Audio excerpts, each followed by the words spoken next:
Big fight ವಿಶೇಷ ನಾನು ಮತ್ತೆ ಮುಂದುವರಿಸ್ತಾ ಇದ್ದೀನಿ. ದಿಲೀಪ್, ಇನ್ನೊಂದು ಪ್ರಶ್ನೆ ಬರುತ್ತೆ ಇಲ್ಲಿ. ಏನಂತ ಹೇಳಿದ್ರೆ, ಈಗ ನೀವು ಯಾರೋ ಹೇಳಿದ್ರಿ ಮಹದೇವಪುರದಲ್ಲಿ ನಿಮ್ಮ ಲಿಂಬಾವಳಿ ಎದ್ದು ಬಂದುಬಿಟ್ರು, ಉತ್ತರ ಕೊಟ್ಬಿಟ್ರು, ಯಾರೋ ಮನೆ ಓನರ್ ಬಂದುಬಿಟ್ರು. ಲಿಂಬಾವಳಿ ಅಲ್ಲ ಸರ್, ಲಿಂಬಾವಳಿ ನಿಮ್ಮ ಲಿಂಬಾವಳಿನೂ ಬಂದ್ರಿ, ಲಿಂಬಾವಳಿ ಪ್ರೆಸ್ ಮೀಟ್ ಮಾಡಿದ್ದಾರೆ ಮಹದೇವಪುರ ವಿಚಾರಕ್ಕೆ ಸಂಬಂಧ. ನಿಮ್ಗೆ ಗೊತ್ತಿಲ್ಲ ಅದು ಮನೆ ಓನರ್ ಬಂದುಬಿಟ್ರು 80 ಜನ ಇದ್ದರು ಅಂತಲ್ಲ.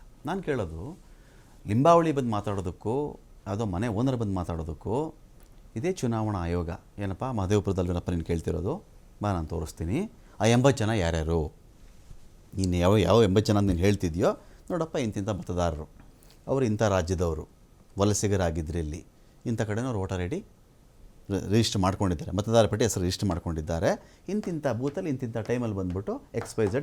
ಯಾಕಂದರೆ ನಿಮಗೆ ಬೂತೊಂದು ಹಿಂಗೆ ಲಿಸ್ಟ್ ತೊಗೊಂಬಿಟ್ರೆ ಸಾಕ್ರಿ, 3 ಪಾರ್ಟಿಯವ್ರ ಬಳಿನೂ ಇರುತ್ತದು. ಟೈಮು ಯಾವಾಗ ಬಂದವರಪ್ಪ ಇವರು, ಹೆಸರಿನವ್ರು ಯಾರು, ಕ್ರಮ ಸಂಖ್ಯೆ ಎಷ್ಟು ಇವ್ರದ್ದು, 26 ಇಷ್ಟೊತ್ತಿಗೆ ಬಂದಿದ್ದಾನೆ, 28 ಇಷ್ಟೊತ್ತಿಗೆ ಬಂದಿದ್ದಾನೆ ಅಂತ ಹೇಳಿ ಒಂದು ಕ್ಲಾರಿಫಿಕೇಷನ್ ಕೊಟ್ಟುಬಿಟ್ರೆ 1000 ಲಿಂಬಾವಳಿ 1000 ಮನೆ ಓನರು ಬಂದು ಕೊಡುವಂಥ ಕ್ಲಾರಿಫಿಕೇಷನ್ಗೂ ಆಯೋಗ ಕೊಡ್ತಕ್ಕಂಥ ಕ್ಲಾರಿಫಿಕೇಷನ್ಗೂ ಬಹಳ ಅಂತರ ಇರುತ್ತೆ ದಿಲೀಪ್. ಇದನ್ನು ನಾನು ಹೇಳೋದು, ನಾನು ಇಲ್ಲಿ BJP ಅಂತ ಮಾಡ್ತಾ ಇರ್ತಿಲ್ಲ. ಇದು ನೀವು ಫಲಾನುಭವಿನೋ, ನೀವು ಸಂತ್ರಸ್ತರ, ಅನುರಾಗ್ ಠಾಕೂರ್ ಪ್ರಕಾರ ನೀವು ಸಂತ್ರಸ್ತರೇ. ಚುನಾವಣಾ ಆಯೋಗದ ಎಡವಟ್ಟುಗಳಿಂದ ರಾಯಬರೇಲಿಯಲ್ಲಿ ನಿಮಗೂ ಅನ್ಯಾಯ ಆಯಿತು ಅಂತಲೇ ಅನುರಾಗ್ ಠಾಕೂರ್ ಮಾತಾಡಿದ್ದು ಅಂತಿದ್ದಾಗ, ಈ ಪ್ರಯತ್ನಗಳು ಬಿಟ್ಬಿಡಿ, ಪಾರ್ಟಿನೋದು ಬಿಟ್ಬಿಡಿ, ಯಾಕೆ ಒಂದು ಎಫೆಕ್ಟಿವ್ ಆಗಿ ಆಯೋಗ ಇದರಲ್ಲಿ ಆನ್ಸರ್ ಮಾಡಲಿಲ್ವೇನೋ ಅಂತ ಒಂದು ವಿಚಾರ. ಸರ್ ನೋಡಿ, ಈಗ ಚುನಾವಣಾ ಆಯೋಗದ ವಿಚಾರ ನಾವು ಬಿಟ್ಬಿಡೋಣ. ಚುನಾವಣಾ ಆಯೋಗದ ವಿಚಾರ ಅದು ಹೇಳಿಕೆ ಕೊಡಬೇಕಿತ್ತಾ ಕೊಡಬಾರ್ದಾ ಅಂತಕ್ಕಂಥದ್ದು ಅದು ಸೆಕೆಂಡ್ರಿ. ಆದರೆ ಈ ಒಂದು ಯಾವತ್ತೇ ಆಗಲಿ ಒಂದು ಮತದಾರರ ಪಟ್ಟಿಯ ಪರಿಷ್ಕರಣೆ ಆಗಬೇಕಾದಾಗ ಆ ಪರಿಷ್ಕರಣೆ ಕರಡು ಪ್ರತಿಯನ್ನ ಆ ಬೂತ್ ಏಜೆಂಟ್ಗಳು ಕೊಟ್ಟಿರ್ತಾರೆ. ಸೊ ಯಾವ BLA 2 ಅಂತ ಎಲ್ಲಾ ಪಕ್ಷದ 3 ಪಕ್ಷದ ಬೂತ್ ಏಜೆಂಟ್ಗಳು ಕೊಟ್ಟಿರ್ತಾರೆ. ನೀವು ಚೆಕ್ ಮಾಡ್ಕೊಳ್ರಪ್ಪ, ಇದ್ರೊಳಗಡೆ ಏನಾದರೂ ನಿಮಗೆ ಮೇಲ್ಮನವಿ ಇದ್ರೆ ಅಥವಾ ಏನೋ ಸಮಸ್ಯೆ ಇದ್ರೆ ಸರಿಪಡಿಸಿ ಅಂತೇಳಿ. ಸೊ ಆಗ ಈಗ ಮಹದೇವಪುರದ ನಾವು ಹೇಳಿದವಲ್ಲ, ಆ ಬೂತ್ ನಲ್ಲಿ ಕಾಂಗ್ರೆಸ್ನ ಏಜೆಂಟ್ರು ಸಹ ಇರ್ತಾರೆ, BLA 2 ಅಥವಾ BLA 1 ಆ ಕಾಂಗ್ರೆಸ್ನ ಏಜೆಂಟ್ರು ಸಹ ಇರ್ತಾರೆ. ಸೊ ಅವಾಗ ಏನಾದ್ರು ಅವ್ರಿಗೆ ಸಮಸ್ಯೆ ಅಂತ ಅನ್ಸಿದ್ರೆ, ಯಾರೋ ಬೇರೆ ಕಡೆಯಿಂದ 80 ಜನ ಬಂದ್ಬಿಟ್ಟಿದ್ರೆ ಅನ್ಸುತ್ತೆ, ಮೇಲ್ಮನವಿ ಸಲ್ಲಿಸಬಹುದಾಯ್ತು. First thing. ಸೆಕೆಂಡ್ ಥಿಂಗು, ಕಾಂಗ್ರೆಸ್ನ ರಾಜ್ಯಾಧ್ಯಕ್ಷರು ಏನಂತ ಇರ್ತಾರೋ ಅವ್ರಿಗೊಂದು ಕರಡು ಪ್ರತಿ ಕೊಟ್ಟಿರ್ತಾರೆ. ಇದನ್ನ ರಾಜಣ್ಣ ಸಹ ಹೇಳಿದ್ದು. ಸೊ ಕರಡು ಪ್ರತಿ ಕೊಟ್ಟಿದ್ದಾಗ ಅಕಸ್ಮಾತ್ ಮೇ ಬಿ ಏನಾದ್ರು ರಾಂಗ್ ಆಗಿದ್ರೆ ಅವರು ಸಹ ಮೇಲ್ಮನವಿ ಸಲ್ಲಿಸಬಹುದಾಯ್ತು. ಸೊ ಅವರು ಸಲ್ಲಿಸಲಿಲ್ಲ.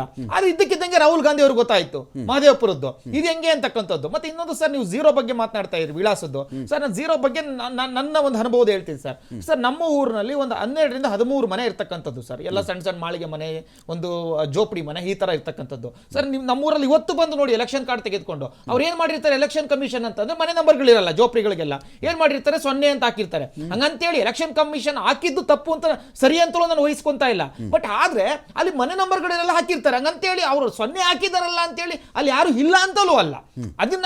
ಅದು ತಪ್ಪು ಅಂತಲೂ ನಾವು ಹೇಳಲಿಕ್ಕೆ ಆಗಲ್ಲ. ಸೊ ಈ ಸಮಸ್ಯೆನೂ ಇರಬಹುದು.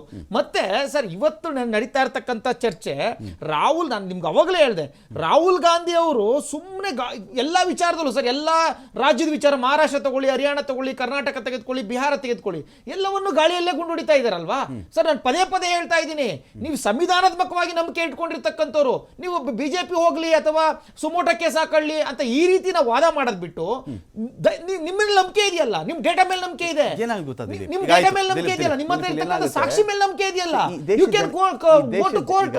ಏನಾಗುತ್ತೆ ಗೊತ್ತಾಗುತ್ತೆ ದಿಲೀಪ್, ಇಲ್ಲಿ ಆಗ್ತಿರೋದೇನು ಗೊತ್ತಾ, ಇಡೀ ಚುನಾವಣಾ ಆಯೋಗ ಬಿಹಾರದ SIR ಅಂತ ಬಂದಾಗ ಈ ದೇಶಕ್ಕೆ ಮಾಡೋ ದೊಡ್ಡ ಕನ್ಫ್ಯೂಷನ್ ಏನು ಗೊತ್ತಾ, ಸಿಂಪಲಾಗಿ ಹೇಳ್ಬಿಡ್ತೀನಿ ಕೇಳಿಸ್ಕೊಳ್ಳಿ.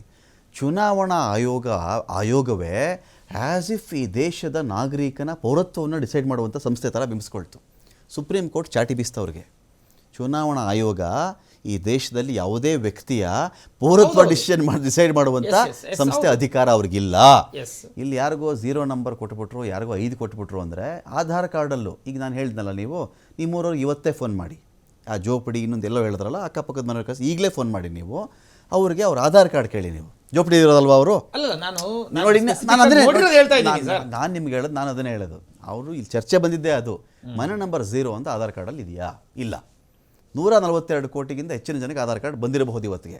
ಬಂದಿದ್ದರೂ ಕೂಡ ಎಲ್ಲಿಯೂ ಲೋಪದೋಷಗಳಿಲ್ಲ ಅದರಲ್ಲಿ.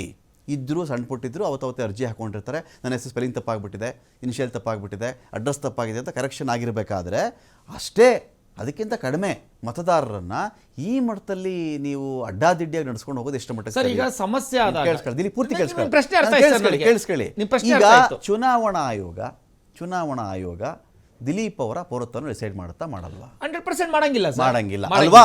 ಇದ್ರ ಮಧ್ಯದಲ್ಲಿ ಎಷ್ಟು ಕೀಟಲೆ ಮಾಡಿದ್ದೀವರು. ಬಿಹಾರದಲ್ಲಿ ಈ ಮತಪಟ್ಟಿ ಪರಿಷ್ಕರಣೆ ಹೆಸರಲ್ಲಿ ನೀನು ಈ ಆಧಾರ್ ಕಾರ್ಡ್ ತಂದರೆ ನಾನು ತೊಗೊಳ್ಳಲ್ಲ, ನೀನು ಹತ್ತಂದರೆ ತರಲ್ಲ, SSLC ಮಾರ್ಕ್ಸ್ ಕಾರ್ಡ್ ತೊಗೊಬಾ, ನೀನು ರೇಷನ್ ಕಾರ್ಡ್ ತೊಗೊಬಾ, ಅದು ತೊಗೊಬಾ, ಇದು ತೊಗೊಬಾ ಅಂತಂದರೆ ಯಾವ ಥರ ಇತ್ತು ಅದು ಅಂತ ಹೇಳಿದ್ರೆ ಮನುಷ್ಯನೊಬ್ಬ ದಾಖಲೆ ಒದಗಿಸ್ಕೊಂಡು ಅವನು ಮತ ರಿಜಿಸ್ಟರ್ ಮಾಡಿಸ್ಕೊಳ್ಳೋಕ್ಕೆ ಹೋಗಬಾರ್ದು, ಅವನು ಪಟ್ಟಿಗೆ ಹೋಗಬಾರ್ದು.